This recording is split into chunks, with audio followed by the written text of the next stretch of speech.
हिंदू परंपरा के अंदर ये नवरात्रि के जो प्रसंग हैं ये तो देवी माँ की उपासना के लिए थे। नवरात्रि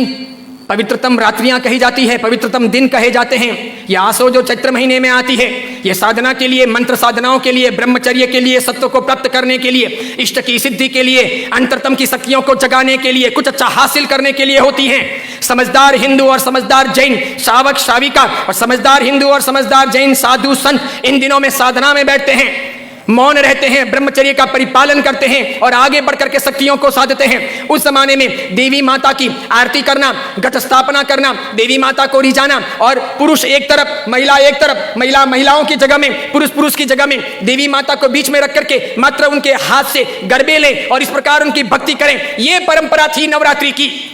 उसके बाद में मात्र गुजराती स्टाइल में डांडिया आए थे, तो बहनें बहनों में खेलती, बीच में देवी माँ की स्थापना की जाती, पुरुष में खेलते और इस प्रकार नौरते रखते, नवरात्रि पालते, खान पान का ध्यान रखते। उन दिनों में कोई शराब नहीं पीता, गुटखे नहीं खाता, चाय तक नहीं पीता, व्यसन नहीं करता, अलग अलग शयन करते, पति पत्नी अलग अलग रहते, ब्रह्मचर्य की साधना करते, संपर्क नहीं करते, शुद्धता प्राप्त करते और इतने सारे भोग विलास की जिंदगी के बीच में, इतने सारे विषय वासनाओं के बीच में कोशिश करते कि कुछ दिन पवित्रता के साथ बिताएं ताकि देवी माताओं के सानिध्य प्राप्त करके हम शक्ति संपन्न बन सके, उनके आशीर्वाद अपनी जिंदगी में फल सकें। गरबे गए, फिर डिस्को आया, नाना प्रकार के धुनें आई, नाना प्रकार के गायक आए, कई कंपनियां, कई संस्थाएं इसमें कूदी, कई सारे लोगों ने धन कमाना शुरू किया, छोटे बड़े ये डांडियों के अलग अलग कार्यक्रम होने लगे, सब लोग ललचाने लगे। देवी माँ एक तरफ रह गई, देवी की साधना एक तरफ रह गई, नवरात्रि की पवित्रता एक तरफ रह गई, घट स्थापना एक तरफ रह गई, गरबे लेने का भाव एक तरफ रह गया, आरती और देवी माँ को रिझाना, मातृ शक्तियों को प्रेरित करना, ये सब एक तरफ रह गया। आज डांडिये खेलने वालों में से किसको पता है कि साधना क्या है, ब्रह्मचर्य क्या है, ये क्यों है नवरात्रि, इसका हेतु क्या था, इसका रीजन क्या था, ये क्यों खेलनी चाहिए या नहीं खेलनी चाहिए, तो क्यों नहीं खेलनी चाहिए। मेरा ही नहीं, भारत के कई सारे अखबारों का, कई सारे समाजविदों का, कई सारी अन्य सामाजिक संस्थाओं का ये सर्वे वर्षों से रहा है, समय समय पर किया जाता रहा है कि नवरात्रि के महीने 2 महीने के बाद में जितने गर्भपात होते हैं उतने गर्भपात बाकी के 11 महीने में नहीं होते।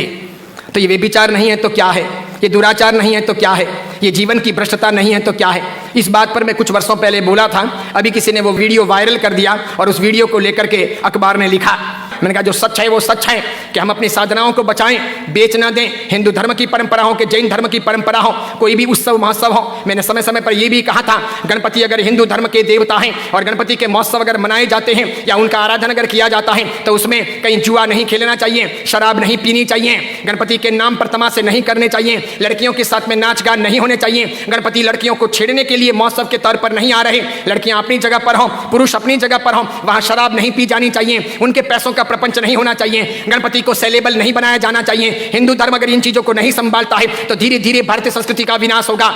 सिखों ने अपनी धर्म परंपराओं को संभाला है, मुसलमानों ने अपनी धर्म परंपराओं को संभाला है, ईसाइयों ने अपनी धर्म परंपराओं को संभाला है। उनके जो ओकेशन होते हैं वो दूसरों को इंटरफियर करने नहीं देते, वो उसमें घालमेल नहीं करते। हिंदू और जैनों को इस बारे में सावधानी रखनी आवश्यक है। कल ऐसा ना हो जाए कि पर्युषण महापर्व के दिन आए या आखा तीज का दिन आए या कार्तिक पूर्णिमा का दिन आए और कोई उसे किसी प्रतिष्ठान के नाम पर प्रोजेक्ट कर ले कि चलो अब महोत्सव को इस प्रकार मनाएंगे, उस प्रकार मनाएंगे, तो 25 साल 50 साल के बाद में ऐसा हो सकता है कि हमारी होली की आराधना या हमारे पर्युषण महापर्व की आराधना का रूप रंग बदल जाए।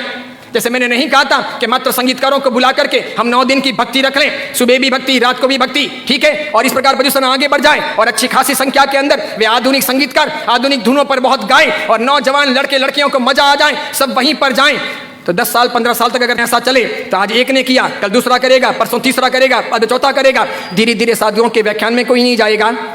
पर्युषण महापर्व के प्रवचन एक तरफ रह जाएंगे, कल्पसूत्र जी हवा खाते रह जाएंगे और पर्युषण का रूप बदल जाएगा। ये नहीं हो सकता, ये नहीं किया जाना चाहिए। मैं इसलिए कह रहा हूं कि मेरी जिंदगी तो बहुत छोटी है, मैं तो कल दुनिया से चला जाऊंगा, लेकिन भगवान के शासन की परंपराएं नहीं मरनी चाहिए, हमें उन्हें जिलानी होगी। हमारे बच्चों को ये पता नहीं, उनको तो क्या है नाचना गाना कूदना घूमना फिरना अच्छा लगता है, उन्हें सामाजिक प्रतिक्रमण ना अच्छे लगे, बिना पंखों के रहना उन्हें ना अच्छा लगे, लेकिन जरूरी यह है पर्युषण महापर्व की पूरी प्रक्रिया, उसकी साधना की सारी व्यवस्था समझी जानी चाहिए और इसीलिए हर बाबत के अंदर सावधानी आवश्यक है।